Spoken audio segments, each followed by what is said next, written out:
গল্পকরণে আপনারা শুনছেন Henry rider হ্যাগার্ডের লেখা গল্প এলিসা। আজকে পঞ্চম পর্ব। 1 ঘন্টা পর দেবীর প্রাসাদের দরজায় দাঁড়িয়ে আছে ম্যাডাম। প্রহরীদের বলছে জিম্বুর প্রশাসকের কাছ থেকে অনুমতি নিয়ে তবে এখানে এসেছে সে। অবতারের কাছে সোনা দিয়ে কারুকাজ করা পবিত্র কয়েকটা চিত্র সে বিক্রি করতে ইচ্ছুক। সামান্য পরেই তাকে জানানো হলো ভিতরে যাওয়ার অনুমতি দেওয়া হয়েছে। মন্দিরের প্রহরীরা তাকে সরু পথ ধরে পাহারা দিয়ে নিয়ে চলল উপাসিকদের ব্যক্তিগত ঘরগুলোর দিকে। লম্বা একটা নিচু হল ঘরে এলিসার দেখা পেল ম্যাডাম। ঘরে কাঠের মিষ্টি গন্ধ, কলামগুলো সিডারের তৈরি, চারদিকে সোনার প্রাচুর্য। হল ঘরের শেষ মাথায় একটা জানালার কাছে একা বসে আছে এলিসা। পরনে প্রধান উপাসিকদের চাঁদের প্রতিকৃতি এমব্রয়ডারি করা সাদা আলখেল্লা। তার অধীনে যেসব উপাসিকা আছে তাদের বেশিরভাগই ব্যস্ত সুতসুতো নিয়ে, তবে কয়েকজন পরস্পরের কানে নিচু গলায় কথা বলছে। তারা আছে হলঘরের দরজার কাছে। ভিতরে ঢুকার সময় মাথা ঝুঁকিয়ে তাদের সম্মান দেখালো ম্যাডাম। তবে তাকে আটকে ফেলল উপাসিকরা। জানতে চাইল শহরের খবর আর কৌতুক, চাইল সোনার গহনা। বদলে দেবী যাতে ভালো করেন সেজন্য আশীর্বাদ করবে কথা দিচ্ছে। প্রত্যেকের প্রশ্নেরই স্বল্প কথায় উত্তর দিল ম্যাডাম। তার কাছে বাল্টিসের উপাসিকারাও এমন কেউ নয় যে তাকে প্রভাবিত করতে পারে। কথার ফাঁকে তার চোখ পড়ে থাকলো সেই একজনের দিকে যে এসব গল্পগুজবে যোগ দিতে আসেনি। হালকা পাতলা এক মেয়ে, এসে ঠোঁটগুলো চিকন। তাকে ম্যাডাম চেনে। মেয়েটা আগের অবতারের মেয়ে, মেসা। এলিসার প্রতিদ্বন্দ্বী ছিল সে অবতার বেছে নেওয়ার সময়। ম্যাডাম যখন হলঘরে ঢুকল তখন মেসা অন্যান্যদের থেকে খানিকটা দূরে থুতনির নিচে হাত রেখে একটা ক্যানভাসের টুলের উপর বসেছিল। তার চোখে খেলা করছিল শয়তানি দৃষ্টি। সম্মানের আসনে বসা এলিসার দিকে তাকিয়েছিল সে। চতুর ব্যবসায়ীকে ঢুকতে দেখে তার চেহারায় সামান্যতম পরিবর্তন এলো না। সে ভালো করেই জানে ম্যাডাম এই পরিকল্পনা করে ঘুষ দিয়ে তার মায়ের বদলে তার অবতার হওয়া ঠেকিয়ে দিয়েছে। ভয় পাবার মতো একটা মেয়ে, ভাবল ম্যাডাম। উপাসিকাদের হাত থেকে ছাড়া পেয়ে মেসাকে পাশ কাটিয়ে এগিয়ে গেল সে। পৌঁছে গেল হলঘরের শেষ মাথায়। গালিচায় কপাল ঠেকিয়ে কুর্নিশ করল। উঠুন ম্যাডাম, বলল এলিসা। কি এনেছেন দেখান। সূর্যাস্তের প্রার্থনার সময় হয়ে এলো, বেশিক্ষণ আপনার সঙ্গে কথা বলতে পারব না আমি। উঠল ম্যাডাম। ছবিগুলো দেখানোর সময় খেয়াল করল বিষণ্ণ দেখাচ্ছে এলিসাকে। চোখে কিসের যেন অজানা আশঙ্কা। দেবী, বলল ম্যাডাম, আগামীকাল রাতে আমি এই শহর থেকে চলে যাচ্ছি। ভালো লাগছে, বেঁচে ফিরতে পারবো ভেবে। চলে যাব বলে আপনার কাছে বিক্রির জন্য নিয়ে এসেছি টায়ারের সুদক্ষ শিল্পীদের সৃষ্টি এইসব অপূর্ব ছবি। দেবীর উপাসনালয়ের জন্য হয়তো আপনি কিনতে চাইবেন এগুলো। আপনি একা চলে যাচ্ছেন? ফিসফিস করল এলিসা। না দেবী, একা না, পবিত্র ঈশাচারও সঙ্গে যাবেন। সেই সঙ্গে যাবেন রাজপুত্র এজিয়েল এবং তার প্রহরী দল। জিম্বুতে রাজপুত্রীর উপস্থিতি আর চাওয়া হচ্ছে না। থামল ম্যাডাম। এলিসাকে লক্ষ্য করছে। এলিসা বিচলিত হয়ে উঠেছে দেখে নিচু গলায় বলল, বোকামি করবেন না, আপনার উপর চোখ রাখা হচ্ছে। আপনার জন্য আমি একটা চিঠি নিয়ে এসেছি। এবার জোর গলায় বলল সে, আপনি যদি ছবিগুলো আলোতে দেখেন তাহলে কখনোই আপনার মনে হবে না এগুলোর দাম বেশি চাইছি। দেবীর সিংহাসনের পেছনে যেখান দিয়ে আলো আসছে সেখানে চলে এলো সে। এলিসা তাকে অনুসরণ করল। উঁচু আসনের কারণে এখন তারা উপাসিকাদের দৃষ্টিপথের আড়ালে। এই যে, পার্চমেন্টটা বের করে এলিসার হাতে দিল ম্যাডাম। তাড়াতাড়ি পরে আমাকে ফেরত দিন। পড়তে পড়তে চেহারার ফ্যাকাশে হয়ে গেল এলিসার। ঠোঁট থেকে রক্ত সরে গেল রাগে। তরুণীর জন্য করুণা অনুভব করল ম্যাডাম। বলল, রাজপুত্র চলে যাচ্ছে, এটাই সব দিক থেকে ভালো হচ্ছে। হয়তো রাজপুত্রের জন্য ভালো হচ্ছে। অনিচ্ছা সত্ত্বেও পার্চমেন্টটা ফেরত দিয়ে বলল এলিসা, কিন্তু আমার কি হবে? ও ম্যাডাম, আমার কি হবে? এটা দেবদেবীর ইচ্ছে, কথা বলা ছাড়া সান্ত্বনা দিয়ে আর কি বা বলতে পারি আমি? কিসের দেবদেবী? তপ্ত গলায় বলল এলিসা। যাদের উপাসনা করতে আমাকে বাধ্য করা হচ্ছে তাদের আবার কিসের ইচ্ছে? কেঁপে উঠল এলিসার দেহ। ম্যাডাম, দয়া করুন আমাকে।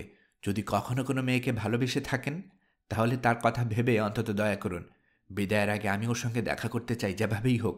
সাহায্য করুন আমাকে। আমি কিভাবে? কখন আপনার শহর ছেড়ে যাবেন ম্যাডাম? আজকের পরের রাতে চাঁদ ওঠার পর। তাহলে চাঁদ ওঠার 1 ঘন্টা আগে আমি মন্দিরে থাকব। গোপন পথে এই প্রাসাদ থেকে ওখানে যাব আমি। আমার প্রিয় আসতে পারবে ছোট দরজা দিয়ে। ওটা খোলা থাকবে। দয়া করে বলবেন ওকে অন্তত শেষবারের মতো আমার সঙ্গে দেখা করতে। এ তো পাগলামি এলিসা। না বলে পারল না ম্যাডাম। আমি এ কাজ করতে পারবো না। আপনি অন্য কোনো বার্তাবাহক খুঁজে নিন। পাগলামি হোক আর নাই হোক, এটা আমার ইচ্ছে। কিভাবে আমাকে এই পরিস্থিতিতে আপনি ঠেলে দিয়েছেন সেটা ভুলবেন না ম্যাডাম। মনে রাখবেন, হাজার হলেও আমি এখন দেবীর অবতার। কোনো জবাবদিহিতা ছাড়াই যে কাউকে খুন করার অধিকার আছে আমার। আমি শপথ করে বলছি, ওকে যদি আমি দেখতে না পাই তাহলে আপনি এই শহর থেকে জীবিত বের হতে পারবেন না। একেবারে সরাসরি কথা বলছেন, বলল ম্যাডাম। কথায় যথেষ্ট চাতুরিও আছে দেখলাম। ঠিক আছে, ঠিক আছে। টায়ারে বহু টাকা খরচ করে নিজের জন্য আমি একটা পাথরের সমাধি তৈরি করিয়াছি। চাই না ওটা বিক্রি হয়ে যাক, আর তাতে অন্য লোক ঢুকে পড়ুক। তাই ঘটবে আমার কথা না শুনলে ম্যাডাম। মনে রাখবেন, চাঁদ ওঠার 1 ঘন্টা আগে মন্দিরে স্তম্ভের কাছে। এলিসার কথা শুনতে শুনতে চমকে উঠল ম্যাডাম। তার তীক্ষ্ণ কানে একটা আওয়াজ ধরা পড়েছে। হো আমার স্বর্গের রানী! সিংহাসনে ঘুরে পা বাড়িয়ে জোর গলায় বলে উঠল সে। আপনি সত্যি দরদাম খুব ভালো বোঝেন। যদি আপনার মতো করে অনেকেই দরদাম করত তাহলে গরিব ব্যবসায়ীদের আর খেয়ে পরে বেঁচে থাকতে হতো না। মেসাকে দেখালো সে। এই যে, ইনি জানেন অমূল্য এসব শিল্পের মূল্য। মেয়েটা সিংহাসনের 5 ফুট দূরে 2 হাত বুকে ভাঁজ করে মেঝের দিকে চেয়ে দাঁড়িয়ে আছে। নিয়ম অনুযায়ী দেবীর সিংহাসনে এর চেয়ে কাছে তার আসার নিয়ম নেই। পবিত্র উপাসিকা, তাকে উদ্দেশ্য করে বলল ম্যাডাম, আপনি নিশ্চয়ই আমার বলা দাম শুনেছেন। বলুন, বেশি চেয়েছি আমি? আমি কিছু শুনিনি, বলল মেসা। কেবল এখানে এসে দাঁড়িয়েছে পবিত্র দেবীকে জানাতে যে সন্ধ্যের প্রার্থনার সময় হয়েছে। আর আমি কি না অমূল্য সময় নষ্ট করছি? বলল ম্যাডাম বিনীত গলায়। আর বেশি সময় আমি নেব না। মনে মনে বলল, তুমি কিছু শুনেছ মেয়ে? তবে মনে হয় না খুব বেশি কিছু শুনতে পেয়েছ। মুখে মেসার উদ্দেশ্যে বলল, বিচার করে দেখুন, এতগুলো পবিত্র দৃশ্যের ছবির বদলে 50টা শেকেল কি খুব সাধারণ দাম নয়?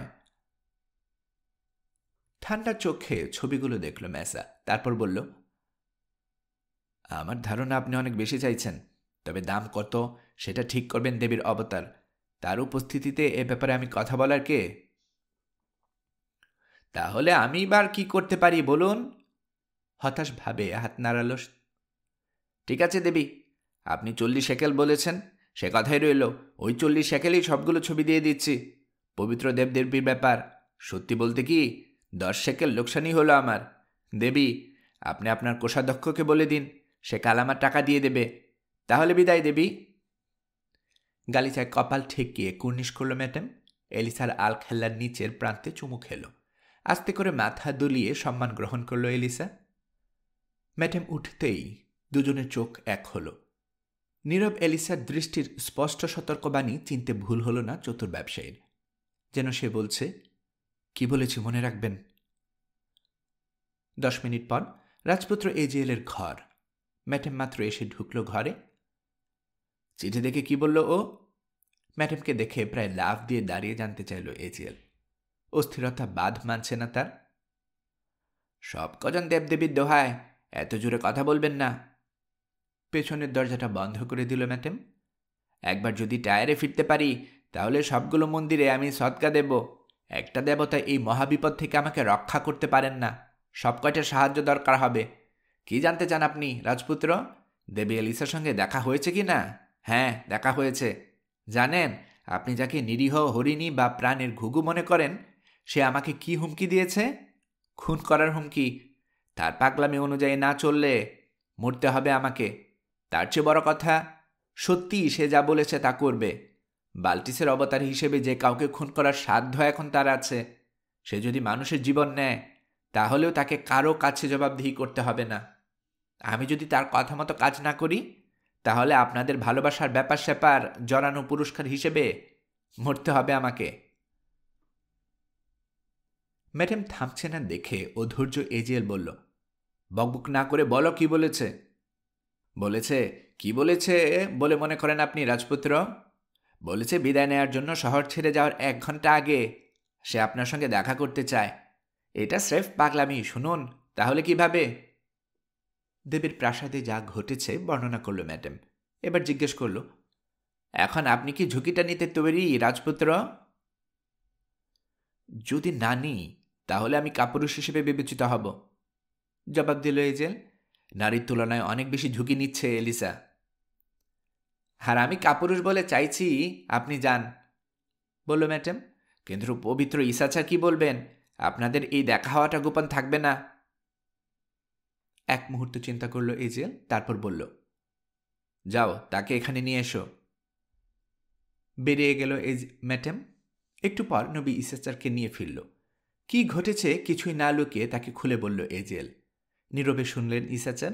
এজেল আর ম্যাডামের কথা শেষ হবার পর বললেন, রাজপুত্র, আপনাকে ধন্যবাদ যে অন্তত আমার কাছে কিছু গোপন করেননি।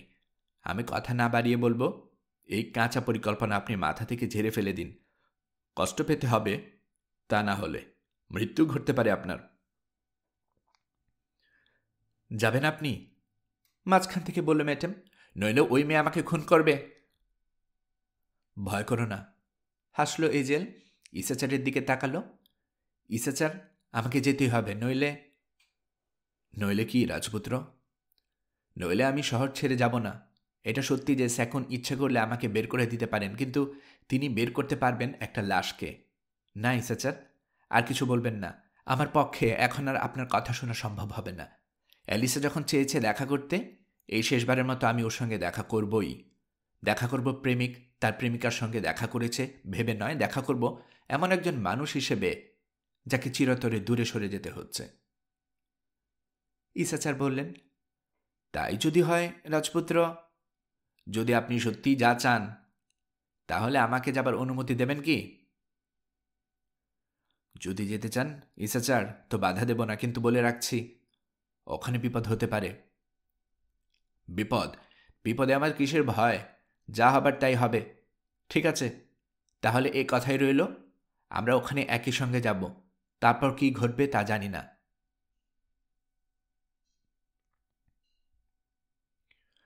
দুটো দিন যেন ঝড়ের বেগে উড়ে চলে গেল।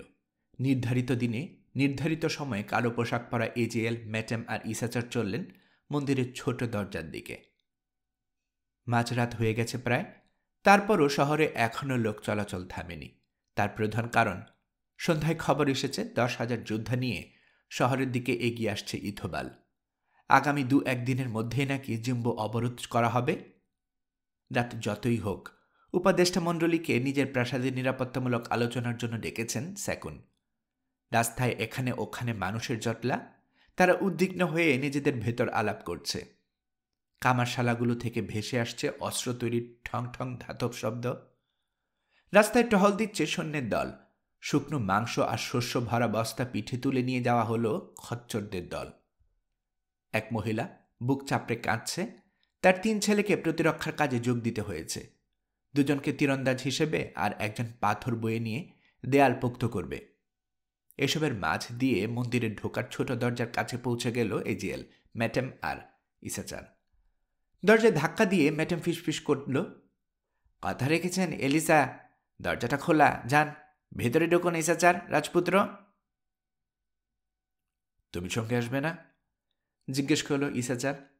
না, এ ধরনের অভিযানের জন্য অনেক বেশি বুড়ো হয়ে গেছে আমি। শুনুন, আমি যাচ্ছি যাত্রার প্রস্তুতি নিতে। 1 ঘন্টা পর প্রাসাদের ছোট দরজায় খচ্চর নিয়ে তৈরি থাকবে রাজপুত্রের প্রহরী দল। এই অভিশপ্ত শহর ছেড়ে উটগুলোর কাছে পৌঁছাতে 1 দিন লাগবে আমাদের। আপনি কি দরজার কাছে আসবেন? মত পাল্টে ফেলল ব্যবসায়ী। না, তার চেয়ে ভালো হবে আমি আপনাদের আনতে আপনাদের ঘরে গেলে। দয়া করে দেরি করবেন না, যে কোনো সময় মারাত্মক বিপদ ঘটে যেতে পারে। দেখা শেষে চোখ মুছে নেওয়ার জন্য রাজপুত্রের আর দেরির দরকার পড়বে না আশা করি। সেকনের কাছ থেকে আনুষ্ঠানিক বিদায় তো নেয়াই হয়ে গেছে। যান, কোনো পুরোহিতের সঙ্গে দেখা হবার আগে কাজ সেরে ফিরে আসুন। প্রার্থনা করি আজ তো যাতে বের হতে পারেন। কি একটা দৃশ্য! নবী ঈসাচার আর ইসরায়েলের রাজপুত্র দেবীর মন্দিরে যাচ্ছেন নিশিরাতে দেবীর অবতারের সঙ্গে চুক্তি অনুযায়ী দেখা করতে। ঘুরে দাঁড়িয়ে রওনা হয়ে গেল ম্যাডাম। দরজা পার হয়ে ঘোরানো পেঁচানো পথের সরু পথ ধরে এগিয়ে চলল এজেল। তার সঙ্গে চলছেন ঈসাচার। মাথার উপরে এক চিলতে আকাশ থেকে যেটুকু আলো আসছে তাতেই পথ দেখে চলতে হচ্ছে। কোর্ট অফ সাংচুয়ারিতে পৌঁছে গেল দুজন। এখানে বিরাজ করছে মৃত্যুর মতো নীরবতা। গ্রানিটের পুরো দেয়াল ভেদ করে শহরের আওয়াজ এখানে পৌঁছাচ্ছে না। খোদ শয়তানের আস্তানা, বিড়বিড় করলেন ঈসাচার। চারপাশের গাঢ় ছায়াগুলো দেখছেন। এবার কোথায় রাজপুত্র? নক্ষত্রের আবছা আলোয় দুটো স্তম্ভ দেখালো এজেল। ওই যে ওখানে, এল স্তম্ভের নিচে। মনে পড়েছে, বললেন ঈসাচার। ওখানে তো উৎসর্গ করতে যাচ্ছিল হতভাগী মহিলা তার সন্তানকে। পুরোহিতরা আমাকে মেরেছিল, আমি অভিশাপ নেমে আসবে সে কথা বলায়। চলুন ওখানে যাওয়া যাক। সাবধান, সতর্ক করল এজেল ফিসফিস করে। উৎসর্গের গর্তটা আপনার সামনেই। ওটা পাশ কাটিয়ে এগোবো আমরা, বললেন ঈসাচার। সত্যি বলতে কি, আমার রীতিমতো ভয়ই করছে। এই সমস্ত অভিশপ্ত জায়গায় ঈশ্বরের ফেরেশতারা আমাদের ছেড়ে চলে যান। ভয়ের কিছু নেই, বলল এজেল। লক্ষ্য করল না গর্তের কিনার থেকে উকি দিচ্ছে সাদা একটা মুখ। শীতল চোখে এক মুহূর্তে দুজনকে দেখল সে, তারপর অদৃশ্য হয়ে গেল আবার গর্তে। স্তম্ভের কাছে পৌঁছে গেছে দুজন। ওটার ছায়ার আড়াল ছেড়ে কালো নেকাপ পরা একটা আকৃতি বেরিয়ে এলো। হেলিসা, নিচু গলায় বলল এজেল। হ্যাঁ, ফিসফিস করল কোমল একটা কণ্ঠস্বর। কিন্তু তোমার সঙ্গে কে? আমি ঈসাচার, বললেন নবী। চাইনি এরকম বিপদ মাথায় করে একা আসুন রাজপুত্র এজেল। এবার রাজপুত্রকে যা বলার আছে বলে ফেলুন উপাসিকা। যত তাড়াতাড়ি পারি এই রক্তাক্ত জায়গা থেকে চলে যেতে চাই আমরা। আপনি আমার সঙ্গে কড়া কথা বলছেন ঈসাচার, নরম গলাতেই বলল এলিসা। তবু বিশ্বাস করুন, আপনি এসেছেন বলে খুব খুশি হয়েছে আমি। এবার দুজনেই শুনুন। আপনারা জানেন আমাকে আমার ইচ্ছের বিরুদ্ধে বাল্টিসের অবতার বানানো হয়েছে। এখন ঈসাচার, এজেলকে যেমন বলছি তেমনি আপনিও শুনে রাখুন। এখন আর আমি বাল্টিসের উপাসনা করি না। এখানে বাল্টিসের এই মন্দিরে এ কথা বলতেও আমার কোনো দ্বিধা নেই। এর প্রতিশোধ হিসেবে সে আমার জীবন নিতে পারে। ও, আমাকে উপাসিকা করার পর থেকে জোর করে শেখানো হয়েছে কিভাবে তার উপাসনা করতে হবে। আগে আমি জানতামও না। এসব দৃশ্য দেখলে বা তার বর্ণনা শুনলে আপনাদের রক্ত আতঙ্কে জমে যাবে। এজিএল, ঈসাচার, আর আমি সইতে পারছি না। আপনারা যার উপাসনা করেন আমিও তারই উপাসনা করি। হায়, আর খুব কম সময়ে আছে তার কাছে ক্ষমা প্রার্থনা করার। কেন? জিজ্ঞেস করল এজেল। কারণ আমার মৃত্যু খুব কাছে এসেছে রাজপুত্র। বেঁচে থাকলে আমাকে দিনের পর দিন হাঁটু মুড়ে বাল্টিসের উপাসনা করতে হবে। মাসে মাসে দিতে হবে উৎসর্গ। কাদের উৎসর্গ করা হয় জানো? চাকরানি আর শিশুদের। আর শহরের প্রশাসন যদি ভয় পেয়ে ইথবালের কথা মেনে নেয় তাহলে আমাকে তুলে দেওয়া হবে ইথবালের হাতে। রক্তপাতের দায় বা লজ্জা কোনোটাই আমি সহ্য করতে পারবো না। সে সাধ্য আমার নেই। রাজপুত্র, তুমি যখন শহর ছেড়ে যাবে তার পরপরই আমি এই শহর ছেড়ে চলে যাব। সে চলে যাওয়া শারীরিকভাবে নয়, মানসিকভাবে। আমার আত্মা চলে যাবে। সে কারণেই রাজপুত্র, আমি বিদায়ের এই লগ্নে তোমার সঙ্গে কথা বলতে চেয়েছি, যাতে তুমি আমার শেষ সম্বন্ধে সত্যি কথাটা জানতে পারো। এখন তো তুমি জানলে মৃত্যু ছাড়া আমার মুক্তির আর কোনো পথও নেই। বিদায় চিরতরে রাজপুত্র এজেল। মনে রেখো, আমি তোমাকে ভালোবেসেছিলাম। মৃত্যুর পরও হয়তো তোমার দেখা আর পাবো না আমি। বিদায় এজেল।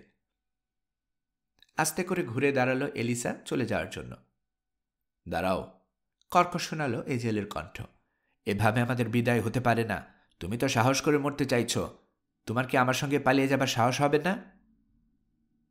হয়তো হবে, দুঃখ করে হাসল এলিসা। কিন্তু তোমার কি সাহস হবে আমাকে সঙ্গে নেয়ার? যদি হয়ও, ঈসাচার কি তা হতে দেবেন? না রাজপুত্র, তুমি তোমার জীবন পথে এগিয়ে যাও। মৃত্যু হোক আমার, এটি সব দিক দিয়ে ভালো। তুমি আমার সঙ্গে যাবে কি যাবে না সে ব্যাপারে ইসাচার নন, সিদ্ধান্ত নেওয়ার মালিক আমি, বলল এজেল। এটা সত্যি যে চাইলে তিনি এর পুরোহিতদের সতর্ক করে দিতে পারেন, সেটা তার ইচ্ছে। এবার শোনো এলিসা, হয় তুমি আমার সঙ্গে এই শহর ছেড়ে যাবে, নয়তো আমি রয়ে যাব এই শহরে। ইসাচারের দিকে তাকালো এজেল। আপনি আমার কথা শুনছেন ইসাচার? শুনছি, বলল ইসাচার। তবে আপনি আমাকে উদ্দেশ্য করে আরও কিছু কথা বলার আগে আমার বক্তব্য শুনে নিন। আত্মহত্যা মস্ত অপরাধ, তবুও আমি আমার সামনে দাঁড়ানো এই মেয়েকে সম্মান করি। বাল্টিসের উপাসনা করতে গিয়ে অন্যের রক্ত হাত রাঙ্গানোর চেয়ে আত্মহত্যাও ভালো। তাছাড়া এলিসা এই মন্দিরের কুপ্রভাব কাটিয়ে সত্যের সন্ধান পেয়েছে। কাজে আমি বলি, এলিসা যদি আমাদের সঙ্গে আসে আর আমরা যদি তাকে নিয়ে চলে যেতে পারি, তাহলে আসুক না ও আমাদের সঙ্গে। তবে আমাকে কথা দিতে হবে এজিএল, আপনার দাদা রাজা সোলোমন এই কাহিনী শোনার আগে এলিসাকে আপনি নিজের স্ত্রী হিসাবে গ্রহণ করতে পারবেন না। এ ব্যাপারে আমি কথা দিতে পারি, বলল এলিসা। তুমি রাজি এজিএল? ঠিক আছে ইসাচার, আমি রাজি। আমি আপনার কথা বিশ্বাস করলাম, বললেন ইসাচার। এখন শোনো এলিসা, যদি আসতে চাও আমাদের সঙ্গে, তাহলে আমরা এক্ষুনি এখান থেকে চলে যাব। আমি তৈরি, বলল এলিসা। সময়টা এখন নিরাপদ, ভোরের আগ পর্যন্ত আমাকে খোঁজা হবে না। মন্দির থেকে বেরিয়ে এলো তিনজন, নিরাপদে পৌঁছে গেল এজিএলের কক্ষে। তিনজনের অন্তরে খুশি অনুভব করার কথা, কিন্তু ভবিষ্যতের দুঃখের বোঝা যেন তাদের হৃদয়টা ভারী করে রাখল। আতঙ্ক বোধ করত তারা, যদি জানত তারা মন্দির থেকে বেরিয়ে প্রাসাদের দরজা দিয়ে ঢোকার পরপরই সাদা চেহারার একটা মেয়ে মৃত্যুকূপ থেকে উঠে তীরের বেগে ছুটে এলো পুরোহিতদের বাসস্থানের দিকে। এই জেলের ঘরে ম্যাডামকে দেখতে পেল সবাই। তাদের ঘরে ঢুকতে দেখে ম্যাডাম বলল, খুশি হলাম নিরাপদে ফিরতে পেরেছেন দেখে, আশঙ্কা জাগছিল মনে। এজেল আর ইসাচারের পেছনে কালো লেখা পরা এলিসাকে দেখে জিজ্ঞেস করল, হিনিকে? আরে বাল্টিসের অবতার এলিসা দেখছি। আমাদের যাত্রায় বাল্টিসও সঙ্গিনী হবেন নাকি? হ্যাঁ, সংক্ষেপে উত্তর দিল এজিএল। তাহলে একদিকে আমাদের সঙ্গে আছেন পবিত্র ইসাচার, আরেকদিকে আছেন স্বয়ং দেবী বাল্টিস। আমাদের আর চিন্তা কি? এলিসার দিকে তাকালো ম্যাডাম। জানতে পারি কি, যাওয়ার আগে আপনার সম্মানিত বাবার কাছ থেকে বিদায় নিয়েছেন কি না? জ্বালাবেন না, মৃদু স্বরে বলল এলিসা। জ্বালানোর ইচ্ছা তো নেই, বলল ম্যাডাম, কিন্তু আপনি বোধহয় ভুলে গেছেন, দুদিন আগে আপনি আমাকে হত্যার হুমকি দিয়েছিলেন। যাই হোক, আপনার যাত্রাটা বিদায় নেওয়ার তুলনায় একটু বেশি তাড়াহুড়া করা হয়ে গেছে। তবে কপাল ভালো, এরকম ঘটতে পারে ভেবে বাড়তি খরচের ব্যবস্থা করে রেখেছি আমি। কাজে দেখা যাচ্ছে, মুখে যাই বলি না কেন, বাস্তবে লোকটা আমি অতটা খারাপ নই। আমি যাচ্ছি সব কিছু ঠিক আছে কিনা দেখতে, আপনারা বরং খেয়ে নিন, একটু পরেই আপনাদের নিতে আসবো আমি। ম্যাডাম চলে যাবার পর খেতে বসলো ওরা। ভারী হয়ে আছে মনটা, রুচি নেই কারো, তেমন কিছু মুখে দিতে পারল না কেউই। একটি পরে ওরা শুনতে পেল প্রাসাদের দরজার কাছে উত্তেজিত স্বরে কথা বলছে মানুষ।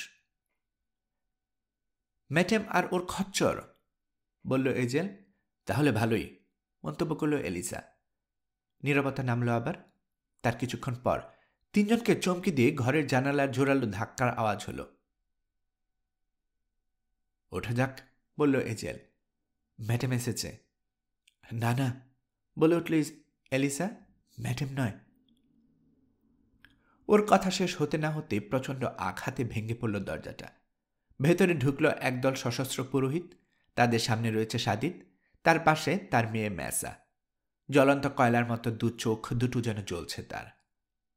আমি বলিনি, তীক্ষ্ণ কণ্ঠে বলল মেয়েটা। আঙ্গুল তুলে এজেল এলিসা আর ইসাচারকে দেখালো। বন্দি করা হোক বাল্টিসের অবতার আর তার প্রেমিক আর ওই মিথ্যে ধর্মের প্রচারককে। ওই লোকটা আমাদের শহরের উপর অভিশাপ দিয়েছে। ঠিক খবরই দিয়েছ তুমি আমাদের ম্যাসা, বলল সাদিদ। প্রথমে বিশ্বাস করিনি বলে আমরা দুঃখিত। রাগে থমথম করছে লোকটার চেহারা। এবার নির্দেশ দিল, নিয়ে যাও এদের। এক টানে তলোয়ারটা খাপ থেকে বের করে এলিসাকে রক্ষা করতে সামনে বাড়ালো এজেল। ঠিক ও তলোয়ার তোলার আগেই পেছন থেকে হ্যাচকা টানে ওটা কেড়ে নেওয়া হলো। অনেকগুলো হাত জড়িয়ে ধরল ওকে। সঙ্গে সঙ্গে হাত পা আর চোখ বেঁধে ফেলা হলো এজেলের। মুখে গুজে দেয়া হলো কাপড়। যেন স্বপ্ন দেখছে এজেল, টের পেল তাকে বয়ে নিয়ে যাওয়া হচ্ছে দীর্ঘ সরু পথ ধরে। বাতাস নেই এমন একটা জায়গায় তাকে নিয়ে আসা হলো। মুখ আর চোখ থেকে কাপড় সরে গেল। আমি কোথায়? জিজ্ঞেস করল এজেল। মন্দিরের তলকঠুরিতে, জবাব দিল পুরোহিতদের একজন। কারাগারের লোহার দরজাটা বন্ধ করে দিয়ে চলে গেল ওরা। তিক্ত চিন্তা মাথায় নিয়ে দীর্ঘক্ষণ অন্ধকার তলকঠুরিতে পড়ে থাকল এজেল। এলিসার পরিণতির কথা ভেবে আতঙ্ক অনুভব করল ও। এর মধ্যে কতটা সময় পেরিয়ে গেছে বলতে পারবে না। একটা দুঃসহ চিন্তা আস্তে আস্তে স্বচ্ছ আকৃতি নিচ্ছে ওর মাথায়। হাতে নাতে ধরা পড়েছে এলিসা আর ও। প্রাচীন ধর্মের নিয়ম অনুযায়ী এজন্য চরম শাস্তি পেতে হবে তাদের। এ থেকে মুক্তি নেই। নিজের পরিণতি নিয়ে ভাবছে না এজেল। ওর সমস্ত চিন্তা জুড়ে আছে এলিসা আর ইসাচার। ম্যাটেম আর ইসাচার ঠিকই বলেছেন। এলিসার সঙ্গে ওর সম্পর্ক এলিসার মহাবিপদ ডেকে এনেছে, কিন্তু তখন তাদের কথা শোনেনি ও। ওর হৃদয় শুনতে দেয়নি ওসব কথা। বাল্টিসের অবতার এলিসার সঙ্গে কোনো যোগাযোগ করা মোটেই উচিত হয়নি ওর। যদি অলৌকিক কিছু না ঘটে বা ম্যাটেম তাদের উদ্ধার করতে না পারে, তাহলে এখানেই জীবনের পরিসমাপ্তি ঘটবে এলিসা, ইসাচার আর ওর নিজের। চিন্তা করতে করতে একসময় ক্লান্তিতে ঘুমিয়ে পড়ল এজেল। ওর ঘুম ভাঙল কারাগারের লোহার দরজা খোলার শব্দে। ভেতরে ঢুকল গম্ভীর চেহারার পুরোহিতেরা। এরাই ওকে বেঁধেছিল। আবারও বাধা হলো ওকে। চোখে পরিয়ে দেওয়া হলো কালো কাপড়ের পট্টি।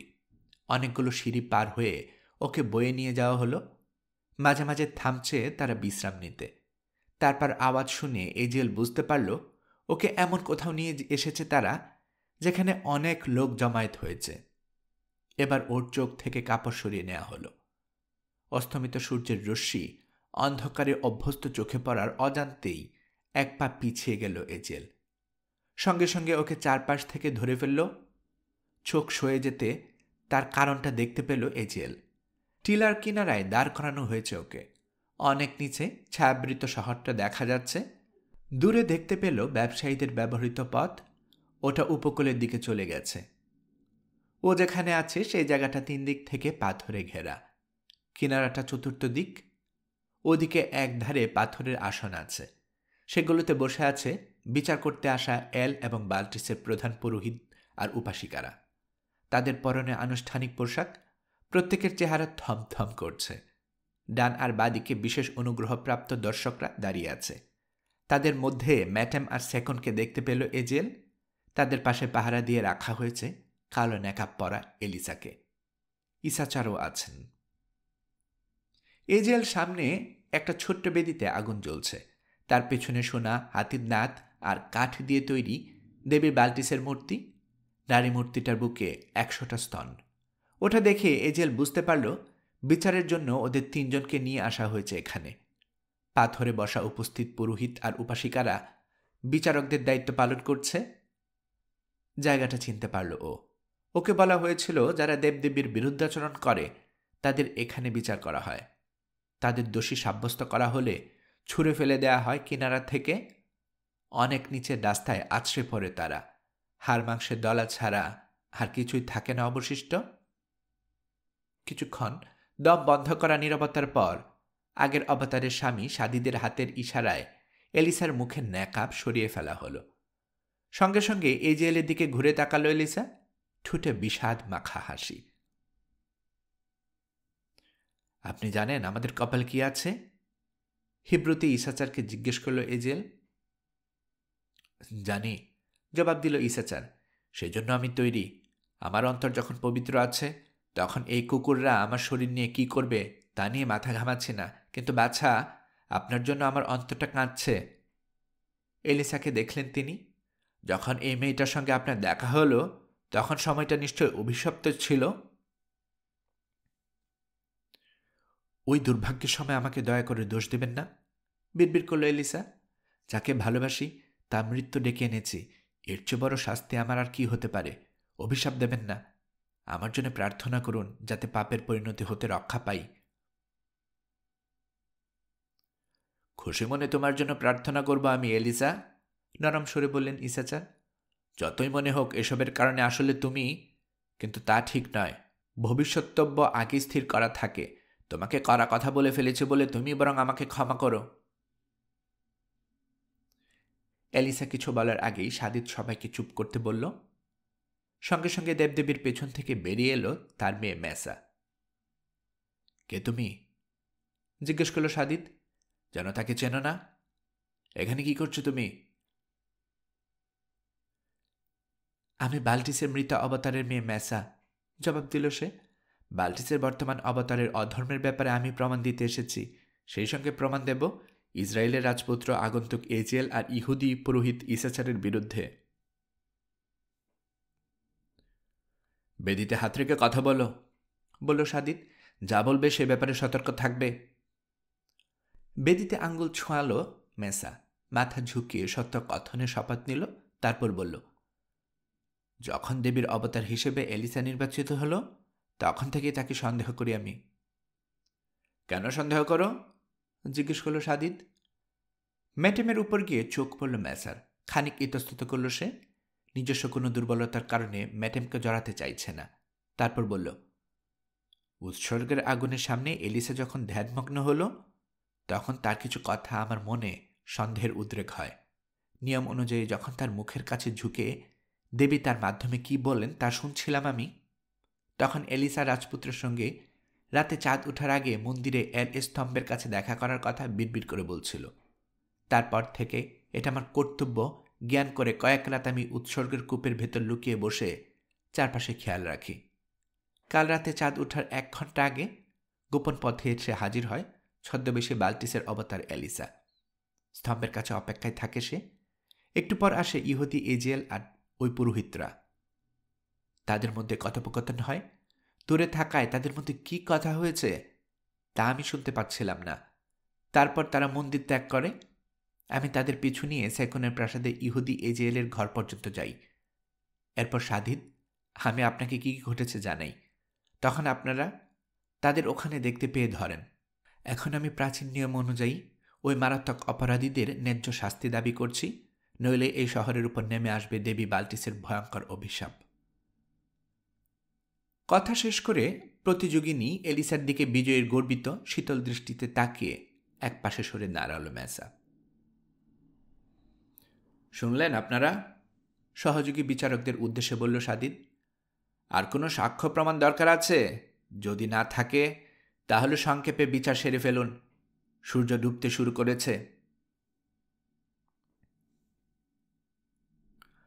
আপনাদের সঙ্গে গিয়েই আমরা অপরাধী 3 জনকে ধরেছি, কাজেই আর কিছু জানার দরকার নেই, বলল বিচারকদের মুখপাত্র। এবার তাহলে বিচার কার্য শুরু করা যাক। সাদিদ বলতে শুরু করল। কাল রাতে সেকুনের কন্যা এলিসা, যাকে আমরা যথানিয়মে দেবী বাল্টিসের অবতার নির্বাচিত করেছিলাম, সে গোপনে মন্দিরের রাজপুত্র এজিয়েল আর ইসাচারের সঙ্গে দেখা করে এবং তাদের সঙ্গে সেকুনের প্রাসাদে অতিথি রাজপুত্র এজিয়েলের ঘরে যায়। কাল রাতে রাজপুত্রে চলে যাবার কথা ছিল শহর ছেড়ে। আমরা জানি না তার সঙ্গে এলিসাও পালিয়ে যেত কি না, কিন্তু এ ব্যাপারটা জানা জরুরি নয়, কারণ আসল কথা হলো সে রাজপুত্র এজিয়েলের সঙ্গে একা ছিল। এই পাপটা সে না জেনে করেনি, কারণ আমি নিজের মুখে তাকে এবং এজিয়েলকে জানিয়েছিলাম স্বামী ছাড়া অন্য কোনো পুরুষের সঙ্গে দেবীর অবতারে দেখা গেলে দুজনকে মৃত্যুদণ্ড দেওয়া হয়। কাজেই ইসরায়েলের রাজপুত্র এজিয়েল, আমরা আপনাকে মৃত্যুদণ্ড দিচ্ছি। কিনারা থেকে ফেলে দিয়ে মৃত্যুদণ্ড কার্যকর করা হবে।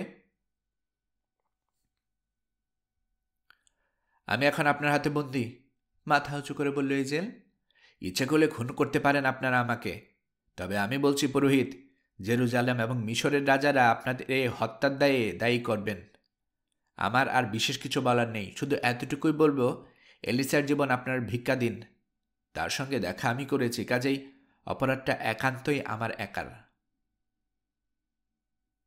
রাজপুত্র, গম্ভীর গলায় বলল সাদিদ, আমরা জানি যে এই ন্যায্য বিচারের জন্যে আমাদের অন্যায়ভাবে দায়ী করা হবে, কিন্তু আমরা যারা দেবদেবীর পূজারী তারা জানি তাদের প্রতিশোধের স্পৃহা এত ভয়ঙ্কর যে তাদের তৈরি আইন ভেঙে পৃথিবীর রাজা বাদশাদের প্রতিশোধ নেয়াকে গুরুত্ব দেয়া আমাদের পক্ষে সম্ভব নয়।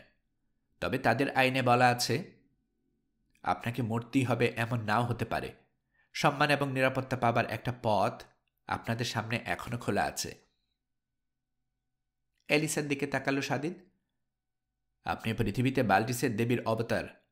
আপনি যদি আমাদের সবার সামনে এই রাজপুত্রকে নিজের স্বামী বলে স্বীকার করে নেন, তাহলে দেবীর অবতারের সম্মানিত স্বামী হিসেবে তিনি মুক্ত হয়ে যাবেন। দেবীর ইচ্ছের উপর কারো কিছু বলার থাকবে না। তবে সেক্ষেত্রে মনে রাখবেন, এর প্রধান পুরোহিত সাদিদ হিসেবে তাকে জীবনের শেষ দিন পর্যন্ত আপনার সঙ্গে পূজা অর্চনা করতে হবে। আর যদি তাকে স্বামী হিসেবে আপনি গ্রহণ না করেন, তাহলে যেমন আমি আগে বলেছি, মরতেই হবে তাকে। এবার বলুন আপনি কি করবেন? আমার সামনে মাত্র একটা পথই খোলা আছে। মৃদু হাসল বিষণ্ণ এলিসা। আমাকে ক্ষমা করো, কিন্তু তোমার জীবন বাঁচাতে এই শহরে বাল্টিস দেবীর অবতারের প্রাচীন নিয়ম অনুযায়ী এখানে হাজির সবার উপস্থিতিতে তোমাকে আমি আমার স্বামী বলে ঘোষণা করলাম। এজেল কিছু বলতে যাচ্ছিল, কিন্তু সাদিদ তড়িঘড়ি করে বলে উঠল, তাহলে তাই হোক দেবীর অবতার। আমরা আপনার স্বামী নির্বাচন সম্বন্ধে কথা বলা শুনলাম, মেনে নিলাম তার নিয়ম অনুযায়ী। কিন্তু এখনও রাজপুত্র আপনি দেবীর অবতারের স্বামী হিসেবে আমার সাদিদ পদে আসীন হতে পারবেন না। বাল্টিসের অবতার আপনাকে স্বামী হিসেবে মনোনয়ন দিয়েছে বলে আপনার জীবন রক্ষা পেয়েছে ঠিকই, কিন্তু তার অপরাধ তাতে কমে যায়নি। নিয়ম বহির্ভূতভাবে তিনি অদ্ভুত এক ঈশ্বরের উপাসনা করেন এমন একজনকে স্বামী হিসেবে বেছে নিয়েছেন। সব অপরাধের মধ্যে এই অপরাধটাই আইন অনুযায়ী সবচেয়ে বড়। রাজপুত্র, হয় আপনাকে আমাদের সবার সামনে নিজ ধর্ম ত্যাগ করে এই বেদিতে দেবতা এল এবং বাল্টিস দেবীর আনুগত্যের শপথ নিতে হবে, আমাদের ধর্মে দীক্ষিত হতে হবে, নইলে বাল্টিসের অবতারকে আইন অনুযায়ী আমরা মৃত্যুদণ্ড দেব। আর যেহেতু তার মৃত্যুর সঙ্গে সঙ্গে আপনার সাদিত পদও শেষ হয়ে যাবে, কাজেই শহর থেকে বের করে দেওয়া হবে আপনাকে। এতক্ষণে ফাঁদটা দেখতে পেল এজেল। বুঝতে পারল এসবের পেছনে ম্যাটেম আর স্যাকুনের কৌশল কাজ করছে। ধর্মীয় নিয়ম এতটাই করা যে নিজের মেয়ে এলিসা আর অতিথি রাজপুত্রকে বাঁচানোর সাধ্য নগর প্রশাসক হয়েও স্যাকুনের নেই। কাজেই ম্যাটেম আর স্যাকুন মিলে এমন বুদ্ধি বের করেছে যাতে দুজনকে বাঁচানো যায়। মানুষের চোখে ধুলো দিতে এই নাটক সাজানো হয়েছে। তারা নিশ্চয় আশা করছে পরবর্তীতে কোনোভাবেও এজেলকে সরিয়ে দেবে ও এমন ব্যবস্থা করবে যাতে জোর করে চাপিয়ে দেওয়া ধর্ম তাকে পালন করতে না হয়। যেহেতু এলিসা তাকে স্বামী হিসেবে নির্বাচিত করেছে, তাই বাঁচতে হলে তাকে এখন তেমন কিছুই করতে হবে না। শুধু বেদিতে জ্বলন্ত আগুনে সামান্য অর্ঘ্য দেবে সে, তাতেই আইন মানা হবে। বেঁচে যাবে এলিসা আর সে। কিন্তু ম্যাটেম এবং তার সঙ্গের পরিকল্পনাকারীরা ভুলে গেছে যে বাল্টিসের বেদিতে পূজার অর্ঘ্য দেয়া যে কোনো বিশ্বাসী ইহুদির জন্য মারাত্মক একটা অক্ষমনীয় পাপ। শুধু ওর একার জীবনের প্রশ্ন হলে খুশি মনে নির্দ্বিধায় মৃত্যুকেই বরং বেছে নিত এজেল। সাদিদের কথা শুনে তার পরিণতি চিন্তা করে আতঙ্ক বোধ করল এজেল। ওর রক্ত যেন হিম হয়ে গেল। মুক্তির কোনো পথ নেই তার সামনে। হয় নিজের প্রাণের চেয়েও প্রিয় এলিসাকে মুক্ত করার জন্য তাকে নিজ ধর্ম ত্যাগ করতে হবে, নইলে চোখের সামনে দেখতে হবে এলিসার ভয়ঙ্কর হঠাৎ মৃত্যু। ভাবতেও শিউরে উঠল এজেল যে এলিসা এভাবে মারা যাবে। কিন্তু ওকে বাঁচাতে গিয়ে কি করে এত বড় একটা পাপ করবে সে? কি করে শয়তানের কাছে মাথা নত করবে? এটা কি সম্ভব? ভীষণ মুহূর্তটা কাছে এসেছে। একজন পুরোহিত এজেলের সামনে সোনালি রঙের একটা বাটি ধরল। ওতে সুগন্ধি আছে। ওই অর্ঘ্য আগুনে ফেলে দেবদেবীর আনুগত্য স্বীকার করে নিতে হবে এজেলকে। বাটির হাতলটা সবুজ পাথরের তৈরি, তাতে বাল্টিসের প্রতিকৃতি। এজেল ইসরায়েলের রাজপুত্র, সে হবে বাল্টিসের উপাসক। এলের পুরোহিত সাদিদ? না, কখনো না, এ হয় না। কিন্তু এলিসা, ওর কি হবে? মরতে হবে ওকে। আমি পারবো না, ফিসফিস করল এলিসা। ঠোঁট শুকিয়ে গেছে তার। সামনে থেকে বাটিটা ঠেলে সরিয়ে দিল। সবাইকে মুহূর্তের জন্য অত্যন্ত বিস্মিত দেখালো।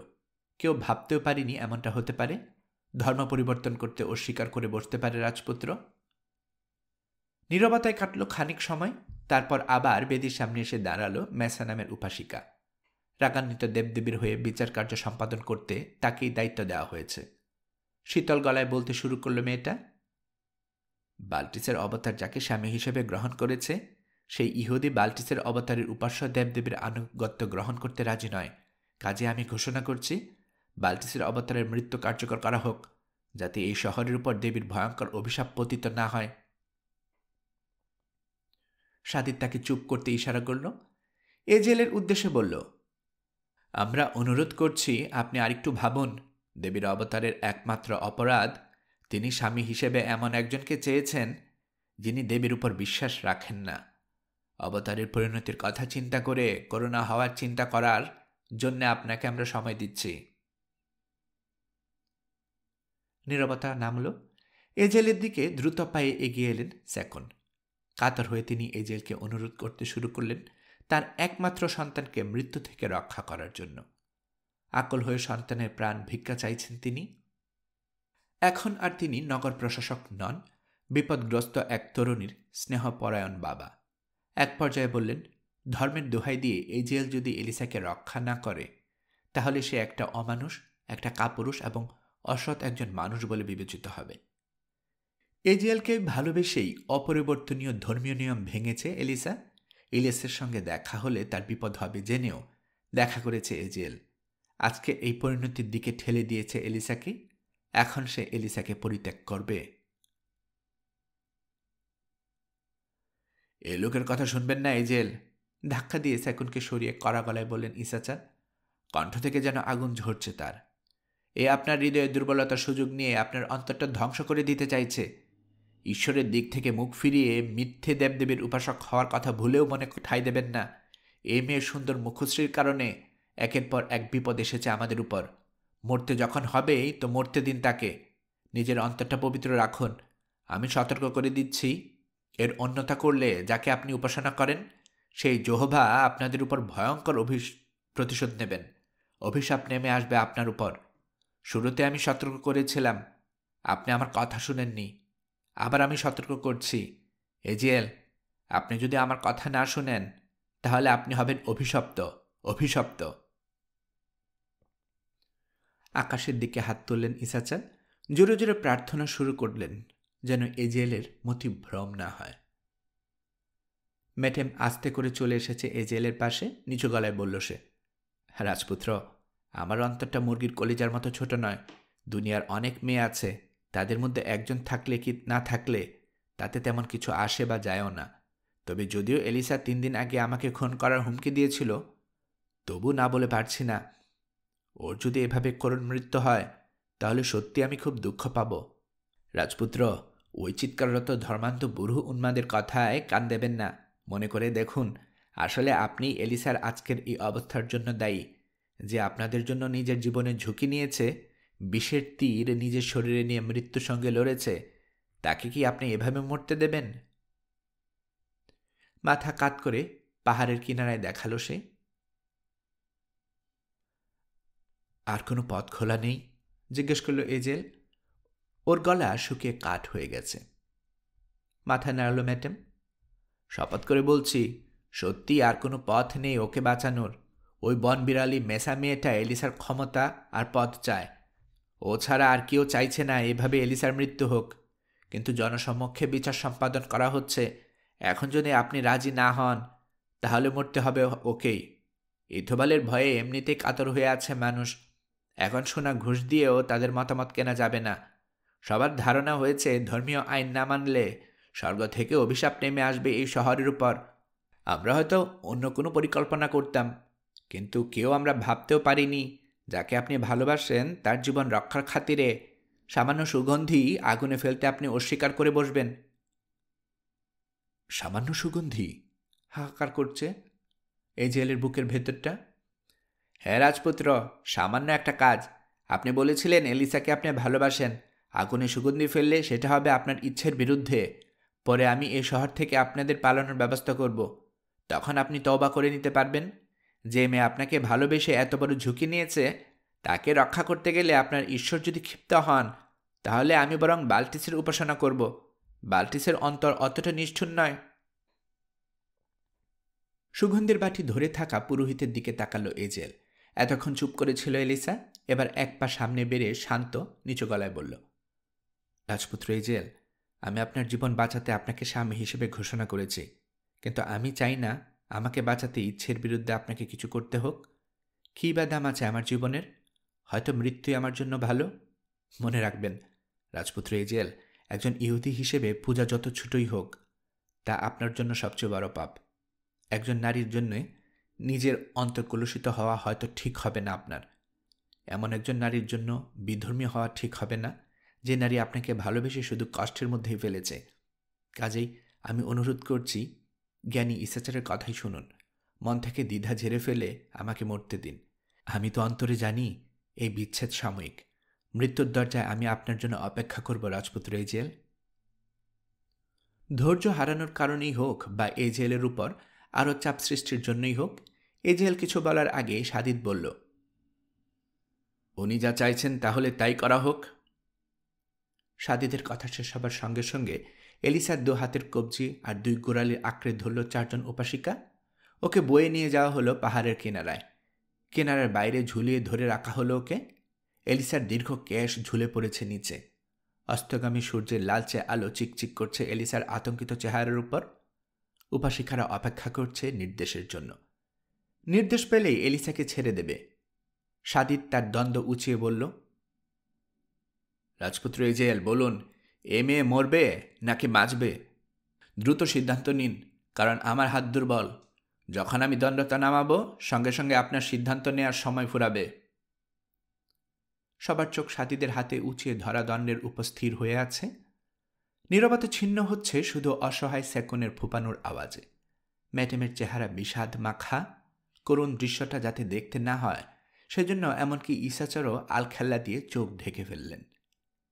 যে পুরোহিত অর্ঘ্যের বাটি ধরে আছে, সে বাটিটা এজেলের দিকে এগিয়ে দিল। বড়জোর 3 সেকেন্ড হবে সময়টা, কিন্তু এজেলের মনে হলো অনন্ত সময় পার হয়ে যাচ্ছে। তার হৃদয়টা যেন ছিঁড়ে খুঁড়ে যাচ্ছে অন্তদ্বন্দ্বে। বিপর্যস্ত এলিসার দিকে তাকালো সে। দণ্ড নামাতে শুরু করেছে। মানুষের প্রতি ভালোবাসা আর করুণা এজেলকে সিদ্ধান্তে আসতে বাধ্য করল। যার প্রতি অবিশ্বাসী হচ্ছি, তিনি যেন আমাকে ক্ষমা করেন, বিড়বিড় করে বললে সে। গলা উছিয়ে বলল, আমি পূজার অর্ঘ্য দেব। বাটি থেকে সুগন্ধি তুলে নিল এজেল, আগুনে ফেলল। সাদিদের সঙ্গে যন্ত্রচালিতের মধ্যে বলে গেল, ওই পূজার মাধ্যমে আমি আমার শরীর আর মন আপনাদের উপাসনায় নিয়োজিত করলাম। এল এবং বাল্টিস, আপনাদের সেবায় মন দিলাম, যারা সত্যিকার দেবদেবী। এজেলের কণ্ঠস্বর মিলিয়ে গেল। স্তব্ধ বাতাসে আগুনটা সোজা হয়ে উপর দিকে উঠে আকাশ চাটছে, সুগন্ধির ধোঁয়া ছড়াচ্ছে। বিচলিত এজেলের মনে হলো ধোঁয়ার আকৃতিটা প্রতিশোধ নিতে উদ্যত কোনো ফেরেস্তার। তার হাতে আগুনের তলোয়ার। ওর কলঙ্কিত অন্তরটাকে স্বর্গ থেকে যেন সে বিতাড়িত করবে, ঠিক যেমনভাবে আদমকে স্বর্গের দরজা দিয়ে বের করে দেওয়া হয়েছিল। আর এখানে যারা দর্শক হয়ে সূর্যাস্তের লালচে আলোয় দাঁড়িয়ে আছে, তারা যেন মানুষ নয়, মানুষের রক্তে রাঙানো কিছু দানব। তারা যেন কূপ থেকে উঠে এসেছে। তারা ওই মহাপাপের চিরন্তর সাক্ষী।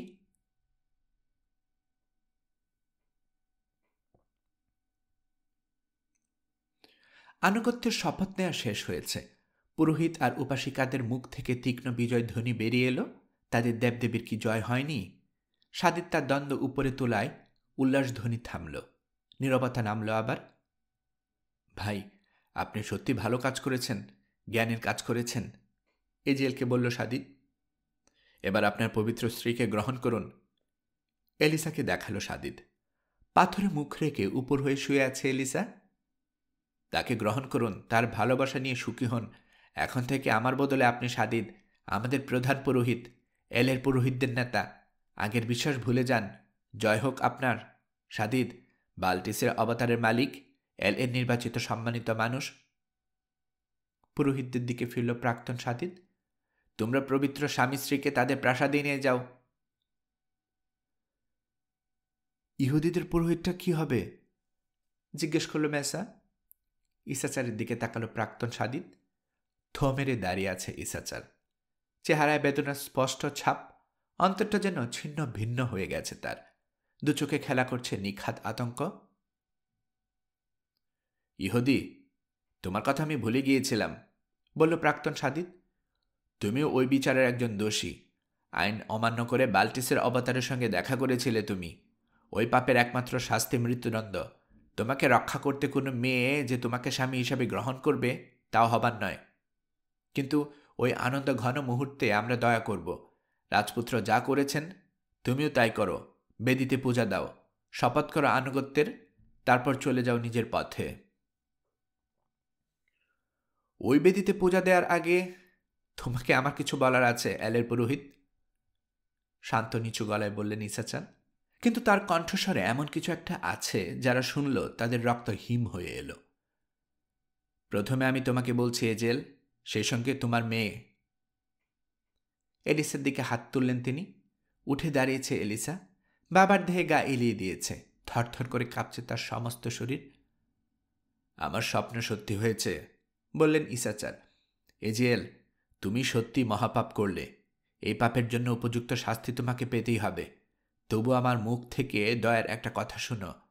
যেহেতু তুমি ভালোবাসা এবং করুণার কারণে এই মহাপাপ করেছ, তোমার অপরাধের শাস্তিটা মৃত্যু হবার মতো মারাত্মক নয়, কিন্তু বাকি জীবন তোমাকে অবিশ্বস্ত হবার কারণে দুঃখ পেতে হবে।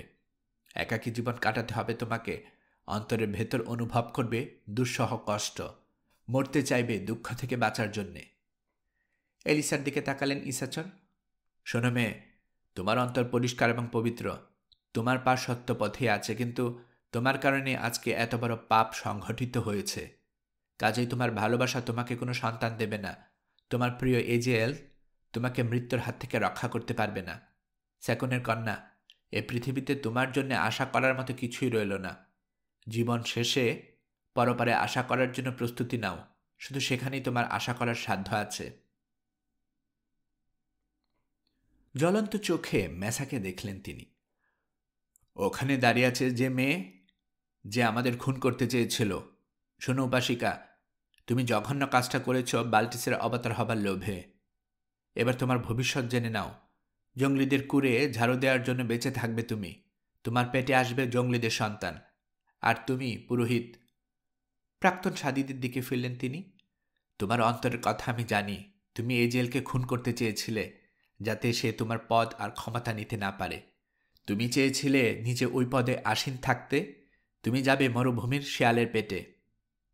এবার সব কজন পুরোহিত আর উপাসিকার উদ্দেশ্যে তিনি বললেন, আর তোমরা এল এবং বাল্টিসের অনুসারীরা, আমার কথাগুলো চিন্তা করে দেখো। যখন তোমাদেরকেই এল আর বাল্টিসের জন্য উৎসর্গ করা হবে, তখন পারলে বিজয় সূচক চিৎকার করো। লাল আগুন তোমাদের পুড়িয়ে মারবে, কিন্তু তাতে তোমাদের পাপ নিঃশেষিত হবে না। তোমাদের পাপ কখনো ক্ষমা করার মতো নয়। আর এই অভিশপ্ত শহরের বাসিন্দারা, ওই পাহাড়ের উপর দিয়ে তাকিয়ে আমাকে বলো, দিনের শেষের আলোয় তোমরা কি দেখতে পাচ্ছ? চকচকে বর্ষা দেখতে পাচ্ছ না? ওগুলো তোমাদের হৃৎপিণ্ড ছেদ করবে, কারণ তোমাদের মৃত্যুর সময় ঘনিয়ে এসেছে। তোমরা এমন এক অভিশপ্ত শহরের বাসিন্দা যে শহরের নামও মানুষ ভুলে যাবে। যাদের জন্ম এখনো জন্ম হয়নি, তাদের কাছেও তোমাদের তৈরি করা এই স্তম্ভগুলো বিস্ময়ের কারণ হবে। সাদিদের দিকে ফিরলেন ইসাচার। এবার পুরোহিত, আমার যা বলার ছিল তা বলা শেষ হয়েছে। এখন আমি পূজার অর্ঘ্য দেব। কেউ কিছু বুঝে ওঠার আগেই ঝট করে সামনে বাড়লেন ইসাচার। বাল্টিসের প্রাচীন দুর্লভ মূর্তিটা ধরে থুতু ছিটালেন ওটার উপর। তারপর ওটা আছড়ে ফেললেন বেদিতে। সঙ্গে সঙ্গে টুকরো টুকরো হয়ে গেল মূর্তিটা। ওটার কাঠগুলো আগুনে জ্বলতে শুরু করল। আমার পূজা শেষ হয়েছে, বললেন ইসাচার। আমি যার উপাসনা করি তিনি এই উপহার গ্রহণ করুন। পূজা শেষে এবার সময় হলো উৎসর্গের। বাছে এজেল, এবার তাহলে বিদায়ের পালা।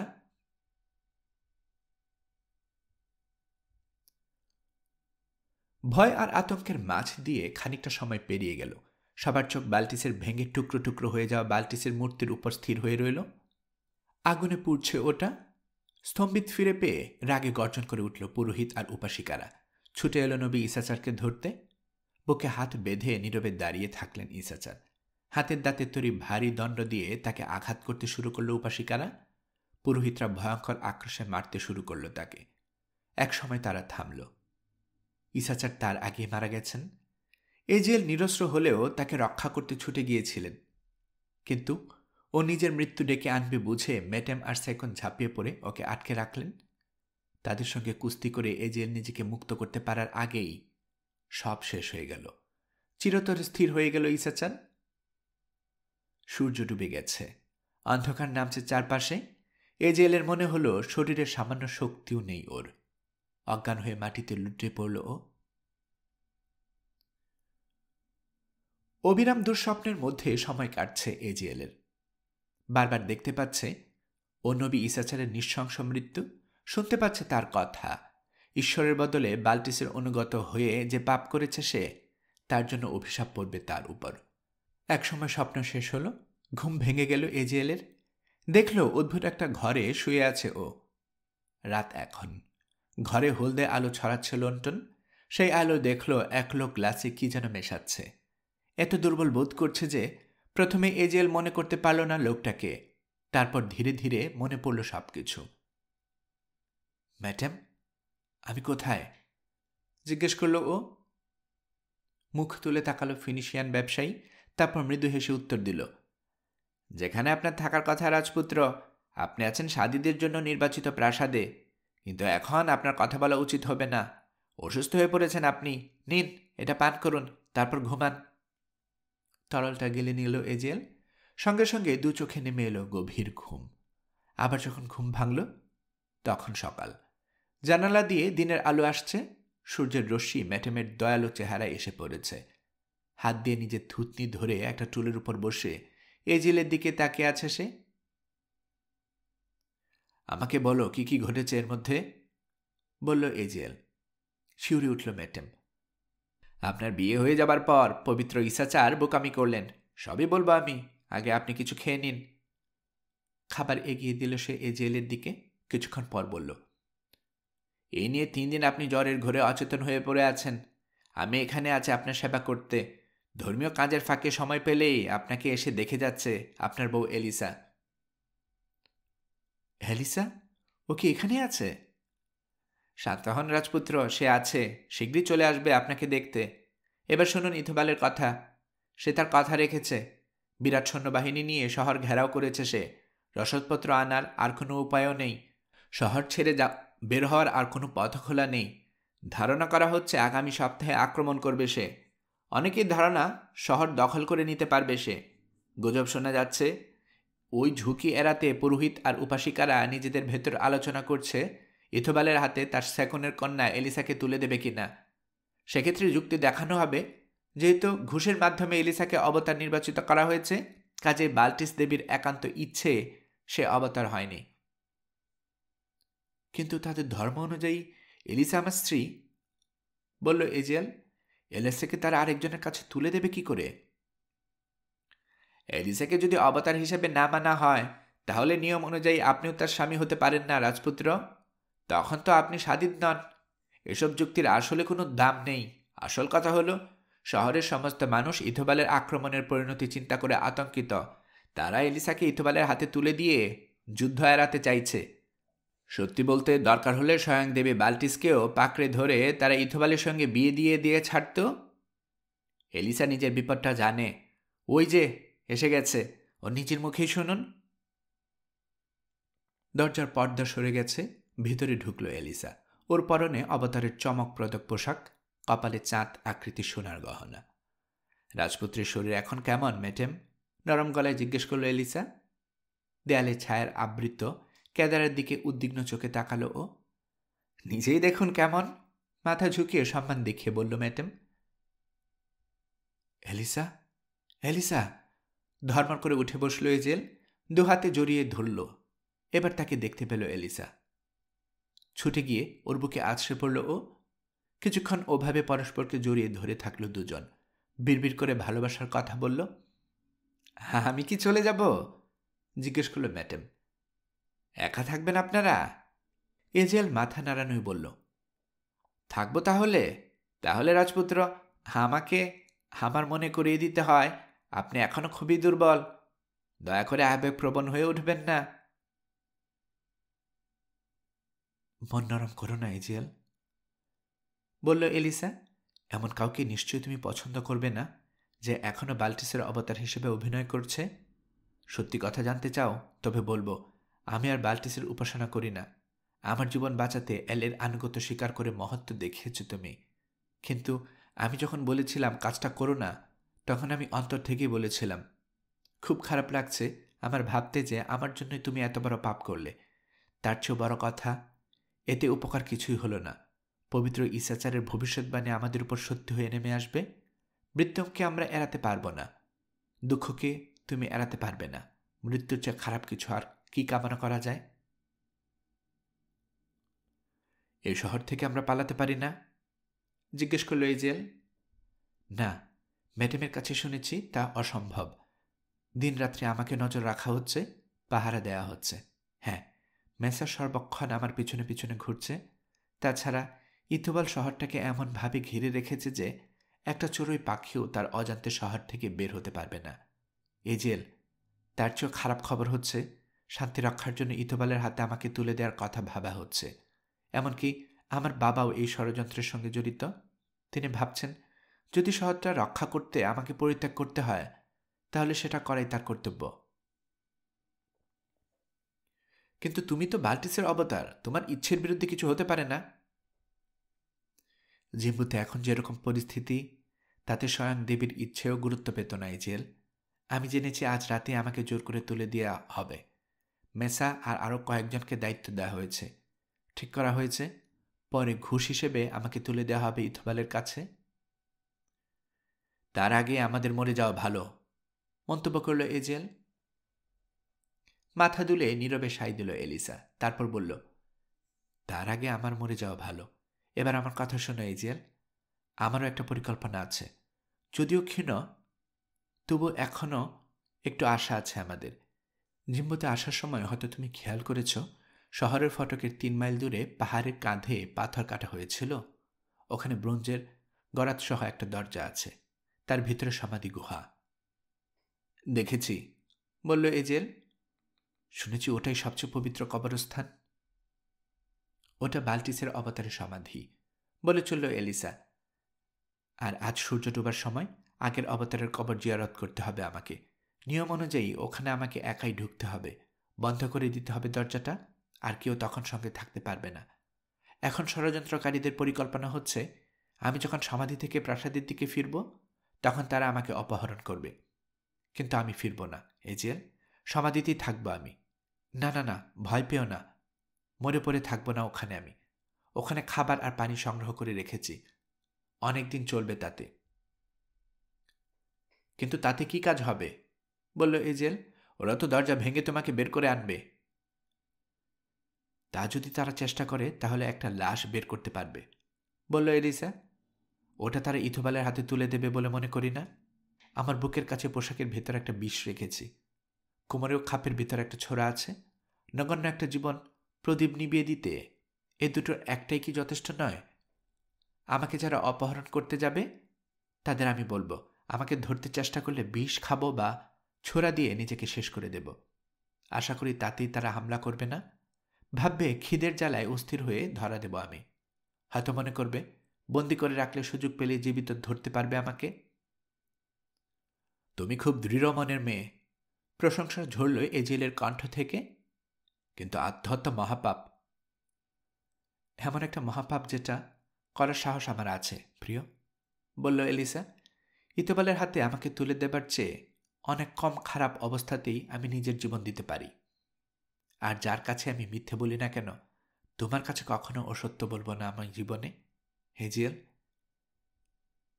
দ্বিধা আর তিক্ততায় অন্তরটা দুলছে এজেলের। ম্যাডামের দিকে তাকালো সে, জিজ্ঞেস করল, তোমার কিছু বলার আছে ম্যাডাম? আছে, বলল ব্যবসায়ী। দুটো ব্যাপার বলার আছে। প্রথমত, আমার সামনে এসব কথা বলা এলিসার বোকামি হয়েছে। আমি হয়তো পুরোহিতদের সব জানিয়ে দেব। না ম্যাডাম, আমি বোকামি করিনি, বলল এলিসা। আমি জানি যদিও আপনি টাকা খুব ভালোবাসেন, তবু আপনি আমার সঙ্গে বিশ্বাসঘাতকতা করবেন না। ঠিকই বলেছেন আপনি, তা আমি করব না। এই শহর ধ্বংস হতে যাচ্ছে, এখন টাকা কোনো কাজে আসবে না। তাছাড়া ইথোবালকে আমি ঘৃণা করি। আমাকে খুন করার হুমকি দিয়েছিল সে। আপনি অবশ্য হুমকি দিয়েছিলেন, তবে আপনাকে আমি ততটা ঘৃণা করি না। সে যাই হোক, ওই ইথোবালের হাত থেকে আপনাকে বাঁচাতে আমার সাধ্যমতো সব কিছু করব আমি। এখন দ্বিতীয় বিষয়টা বলছি, আপনাকে না পেলে ইথোবাল আক্রমণ করে বসবে, আর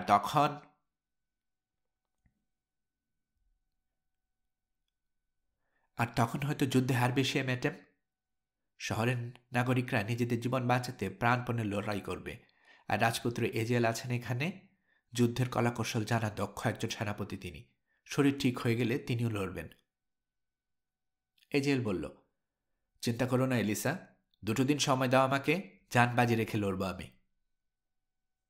ঘটনা যাই দাঁড়াক, আমরা হাতে অন্তত কিছু সময় পাচ্ছি, বলল এলিসা। ভবিষ্যতে কি হবে না হবে কেউ বলতে পারে না। হয়তো ভালো কিছুই হবে, আর তা যদি নাই হয় তাহলে কিছু তো করার নেই। শহর ছেড়ে আর বের হতে পারবো না আমি। আমারও বের হবার উপায় নেই, বলল ম্যাডাম। আমরা যে কোনো একজনের হয়তো গোপনে শহর ছেড়ে বের হয়ে যেতে পারবো, কিন্তু 3 জনেই পারবো তা হবার নয়। শহরের দেয়ালে অবস্থান নেওয়া সৈন্যরা চারদিকে নজর রাখছে। তাদের ফাঁকি দিয়ে আমরা যদি বের হয়ে যেতেও পারি, ধরা পড়ে যাব ইথোবালের সৈন্যবাহিনীর হাতে। রাজপুত্র এজেল, আপনি আর ইসাচার যখন পাগলামি করে ওই মন্দিরে এলিসার সঙ্গে দেখা করতে গেলেন, তখনই আমার শহর ছেড়ে চলে যাবার উচিত ছিল, কিন্তু এই বুড়ো বয়সে ভীমরতি ধরেছে আমাকে, নইলে আপনাদের জন্য অপেক্ষা করতাম না। যাই হোক, পবিত্র কিন্তু বোকা মানুষ ইচ্ছা ছাড়া আমরা বাকিরা এখনও বেঁচে আছি, কিন্তু কতক্ষণ বাঁচব তা বলা মুশকিল। এখন আমাদের ইথোবালকে হারানোর চেষ্টা করতে হবে। ভাগ্য ভালো হলে তারপর যে বিশৃঙ্খলা দেখা দেবে, সেই সুযোগে জিম্বু থেকে পালিয়ে যাব। পাহাড়ের প্রথম সারির ওপরে গোপন একটা জায়গায় আমার ভৃত্যদের অপেক্ষা করতে বলে দিয়েছি। ওখানে পৌঁছাতে পারলে উপকূলের দিকে রওনা হতে পারবো। তখন হয়তো বিপদ এড়ানো সম্ভব হবে। আর যদি ইথোবালের সৈন্যবাহিনীর হাতে মারা পড়ি, তাহলে বোধহয় নির্ধারিত সময়ের একটু আগেই জানা যাবে কে মানুষের নিয়তি নির্ধারণ করে, এল আর বাল্টিসের সিংহাসনের চাঁদ সূর্য কি না। থামল ম্যাডাম, তারপর উদ্বিগ্ন গলায় বলল, রাজপুত্র, আপনার মুখটা ফ্যাকাশে দেখাচ্ছে। ও কিছু নয়, বলল এজেল। আমাকে একটু পানি দাও, জ্বরটা এখনো যায়নি। পানি আনতে গেল ম্যাডাম।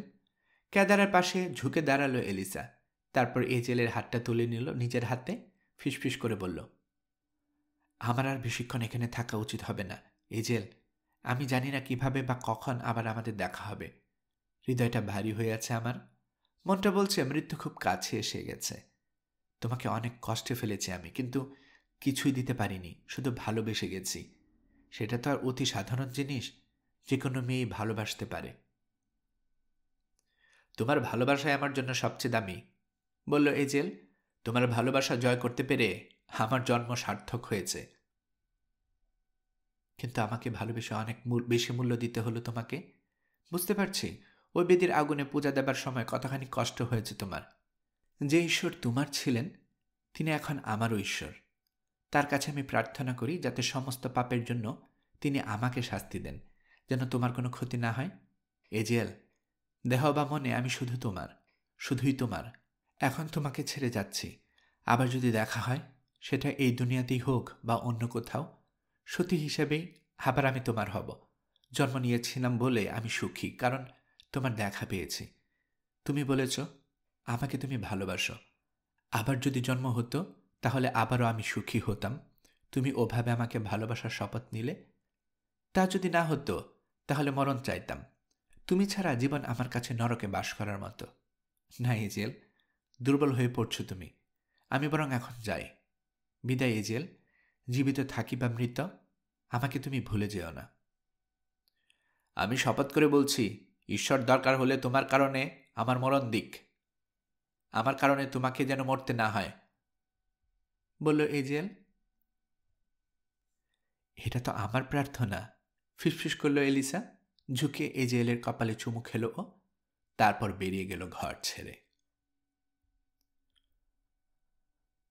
গল্পকরণে এতক্ষণ আপনারা শুনছিলেন হেনরি রাইডার হ্যাগার্ডের লেখা গল্প এলিসার 5ম পর্ব আজকে এখানে শেষ করছি।